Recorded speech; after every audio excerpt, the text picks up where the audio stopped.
नेत्रों से युक्त हैं। उनके मुख पर मुस्कान की छटा छाई रहती है और हाथों में वरद, अंकुश, पाश एवं अभय मुद्रा शोभा पाते हैं। ऋषि कहते हैं, देवी के द्वारा महादैत्यपति शंभ के मारे जाने पर इंद्र आदि देवता अग्नि को आगे करके उन कात्यायनी देवी की स्तुति करने लगे।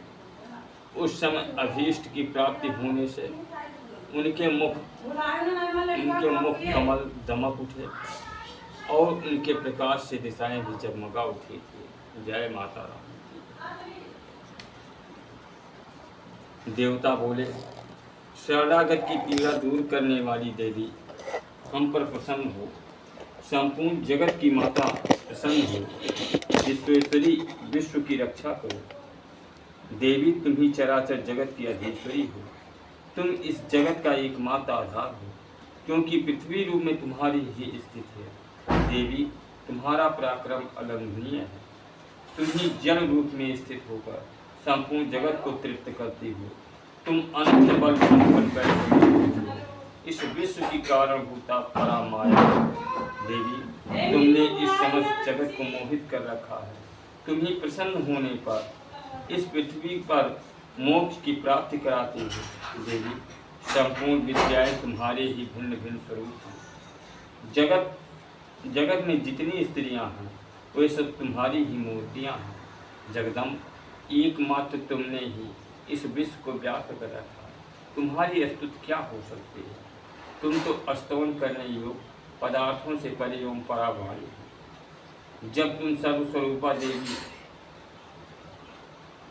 स्वर्ग तथा मोक्ष को प्रदान करने वाली हो, तब इसी रूप में तुम्हारी स्तुति हो गई। तुम्हारी स्तुति के लिए इससे अच्छी उक्तियाँ और क्या हो सकती हैं? बुद्धि रूप से सब लोगों के हृदय में विराजमान रहने वाली तथा स्वर्ग एवं मोक्ष प्रदान करने वाली नारायणी देवी, तुम्हें नमस्कार है। कला, काष्ठा आदि के रूप में क्रमशः परिणाम की ओर ले जाने वाली तथा विश्व का उपसंहार करने में समर्थ नारायणी, तुम्हें नमस्कार है। नारायणी, तुम सब प्रकार का मंगल प्रदान करने वाली मंगलमयी हो। कल्याणदायिनी शिवा हो। सब पुरुषार्थों को सिद्ध करने वाली शरणागत वत्सला, तीन नेत्रों वाली एवं गौरी हो। तुम्हें नमस्कार है। तुम सृष्टि, पालन और संहार की शक्तिभूता सनातनी देवी, गुणों का आधार तथा सर्वगुणमयी हो। नारायणी, तुम्हें नमस्कार है। जय माता रानी।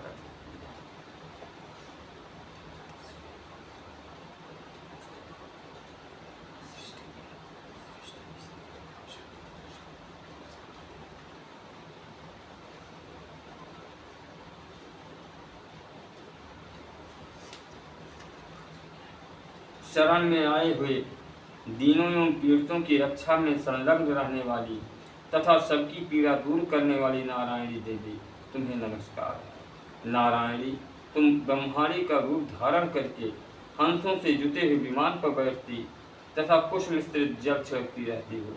तुम्हें नमस्कार है। माहेश्वरी रूप से त्रिशूल, चंद्रमा एवं सर्प को धारण करने वाली तथा महान वृषभ की पीठ पर बैठने वाली नारायणी देवी, तुम्हें नमस्कार है। मोरों और मुर्गों से घिरे रहने वाली तथा महाशक्ति धारण करने वाली कौमारी रूप धारणे निष्पापे नारायणी, कौमारी रूप धारणे निष्पापे नारायणी, तुम्हें नमस्कार है। शंख, चक्र, गदा और शांग धनुष उत्तम आयुधों को धारण करने वाली वैश्वी शक्ति रूपा नारायणी, तुम्हें नमस्कार है। तुम्हें नमस्कार है। हाथ में भयानक महाचक्र लिए और दाहों पर धरती को उठाए वाराही रूप धारणी कल्याणमयी नारायणी, तुम्हें नमस्कार है। भयंकर नृसिंह रूप से दैत्यों के वध के लिए उद्योग करने वाली तथा त्रिभुवन की रक्षा में संलग्न रखने वाली नारायणी, तुम्हें नमस्कार है। मस्तक पर किरीट और हाथों में महावज्र धारण करने वाली, सहल नेत्रों के कारण उद्दीप्त दिखाई देने वाली और वृतासुर के प्राणों का अपहरण करने वाली इंद्र शक्ति रूपा नारायणी देवी, तुम्हें नमस्कार है। शिवदूती रूप से दैत्यों की महती सेना का संहार करने वाली, भयंकर रूप धारण तथा विकट गर्जना करने वाली नारायण तुम्हें नमस्कार है। दाढ़ों के कारण विकराल मुखी, दाढ़ों के कारण विकराल मुख वाली, मुंड माला से विभूषित, मुंड मर्दनी, चामुंडा रूपा नारायण तुम्हें नमस्कार है। लक्ष्मी, लक्ष्मी, लज्जा, महाविद्या, श्रद्धा, पुष्टि, स्वधा, ध्रुवा, महारात्रि तथा महाअविद्या रूपा नारायण तुम्हें नमस्कार है। मेधा, सरस्वती, वरा, भूत, बाभ्रवी, तामसी, नियता तथा ईशा रूपी नारायण तुम्हें नमस्कार है।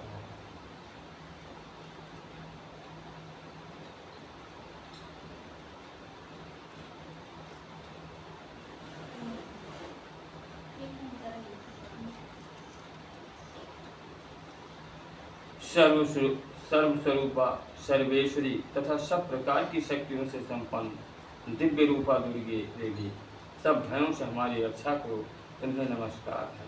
कात्यायनी, यह 3 लोचनों से विभूषित तुम्हारा सौम्य मुख सब प्रकार के भयों से हमारी रक्षा करो तुम्हें नमस्कार है। भद्रकाली, ज्वालाओं के कारण विकराल प्रतीत होने वाला, अत्यंत भयंकर और समस्त असुरों का संहार करने वाला तुम्हारा त्रिशूल भय से हमें बचाए तुम्हें नमस्कार है। देवी, जो अपनी ध्वनि से संपूर्ण जगत को व्याप्त करके दैत्यों के तेज नष्ट किए देता है, वह तुम्हारा घंटा हम लोगों की पापों से उसी प्रकार रक्षा करे जैसे माता अपने पुत्रों की बुरे कर्मों से रक्षा करती है। चंडिके, तुम्हारे हाथों में शोभित खड़ग जो असुरों के रक्त और चर्बी से चर्चित है, हमारा मंगल करें हम तुम्हें नमस्कार करते हैं। जय माता। देवी, तुम प्रसन्न होने पर सब रोगों को नष्ट कर देती हो और कुपित होने पर मनोवांछित सभी कामनाओं का नाश कर देती हो। जो लोग तुम्हारी शरण में जा चुके हैं उन पर विपत्ति तो आती ही नहीं, तुम्हारी शरण में गए हुए मनुष्य दूसरों को शरण देने वाले हो जाते हैं। देवी अंबिके, तुमने अपने स्वरूप को अनेक भागों में विभक्त करके नाना प्रकार के रूपों से जो इस समय इन धर्मद्रोही महादैत्यों का संहार किया है, वह सब दूसरी कौन कर सकती है। विद्याओं में ज्ञान को प्रकाशित करने वाली, शास्त्रों में तथा आदि वाक्यों में तुम्हारे सिवा और किसका वर्णन है, तथा तुमको छोड़कर दूसरी कौन ऐसी शक्ति है जो इस विश्व को अज्ञानमय घोर अंधकार से परिपूर्ण ममता रूपी गड्ढे में निरंतर भटका रही है।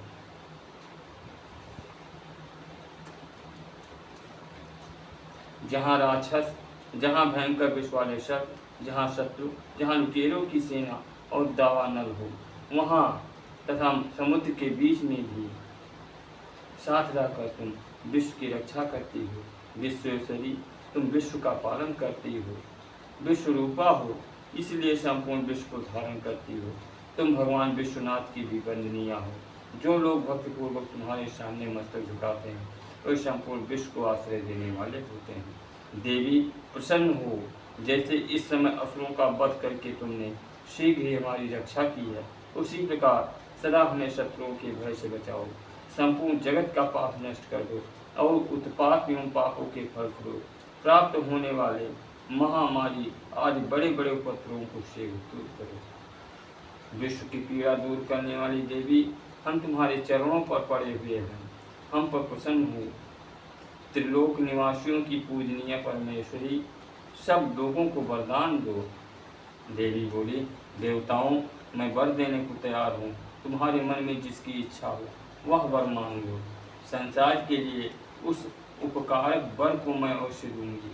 देवता बोले, सर्वेश्वरी, तुम इसी प्रकार तीनों लोकों की समस्त बाधाओं को शांत करो और हमारे शत्रुओं का नाश करती रहो। देवी बोली, देवताओं, वैवस्वत मनवंतर के 28वें युग में शुंभ और निशुंभ नाम के दो अन्य महादैत्य उत्पन्न होंगे। तब मैं नंदगोप के घर में उनकी पत्नी यशोदा के गर्भ से अवतीर्ण हो विंध्याचल में जाकर रहूंगी और उक्त दोनों असुरों का नाश करूंगी। जय माता रानी की। फिर अत्यंत भयंकर रूप से पृथ्वी पर अवतार ले मैं वह प्रचित नाम वाले दानवों का वध करूंगी। उन भयंकर महादैत्यों को भक्षण करते समय मेरे दांत अनार के फूल की भांति लाल हो जाएंगे। तब स्वर्ग में देवता और मृत लोक में मनुष्य सदा मेरी स्तुति करते हुए मुझे रक्त दंतिका कहेंगे। फिर जब पृथ्वी पर 100 वर्षों के लिए वर्षा रुक जाएगी और पानी का अभाव हो जाएगा, उस समय मुनियों के स्तवन करने पर मैं पृथ्वी पर अयोनिजा रूप में प्रकट होंगी और 100 नेत्रों से मुनियों को देखूंगी। अतः मनुष्य शताक्षी इस नाम से मेरा कीर्तन करेंगे। देवताओं उस समय अपने शरीर से उत्पन्न हुए शाखों द्वारा समस्त संसार का भरण पोषण करूंगी। जब तक वर्षा नहीं होगी तब तक वो शाख ही सबके प्राणों की रक्षा करेंगे। ऐसा करने के कारण पृथ्वी पर शाकंभरी के नाम से मेरी ख्याति होगी। उसी अवस्था में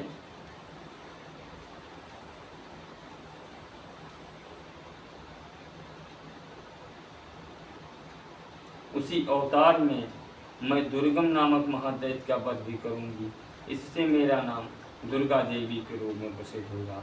फिर मैं जब भीम रूप धारण करके मुनियों की रक्षा के लिए हिमालय पर रहने वाले राक्षसों का भक्षण करूंगी, उस समय सब मुनि भक्त से नतमस्तक होकर मेरी स्तुति करेंगे। तब मेरा नाम भीमा देवी के नाम से विख्यात होगा। जब अरुण नामक दैत्य तीनों लोकों में भारी उपद्रव मचाएगा, तब मैं तीनों लोकों का हित करने के लिए 6 पैरों वाले असंख्य भ्रामरों का रूप धारण करके उस महादैत्य का वध करूंगी तथा मेरी ख्याति उस समय सब लोग भ्रामरी के नाम से चारों ओर मेरी स्तुति करेंगे। इस प्रकार जब संसार में दानवी बाधा उपस्थित होगी तब अवतार लेकर मैं शत्रुओं का संहार करूंगी। इस प्रकार श्री मार्कंडेय पुराण में शांभवी मनवंतर की कथा के अंतर्गत देवी महात्मा में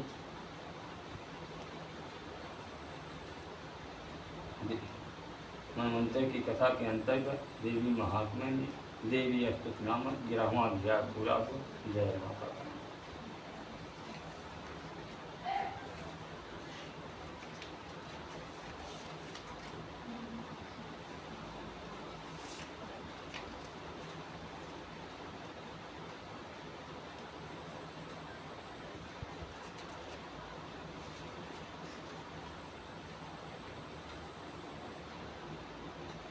जय माता। किधर गई?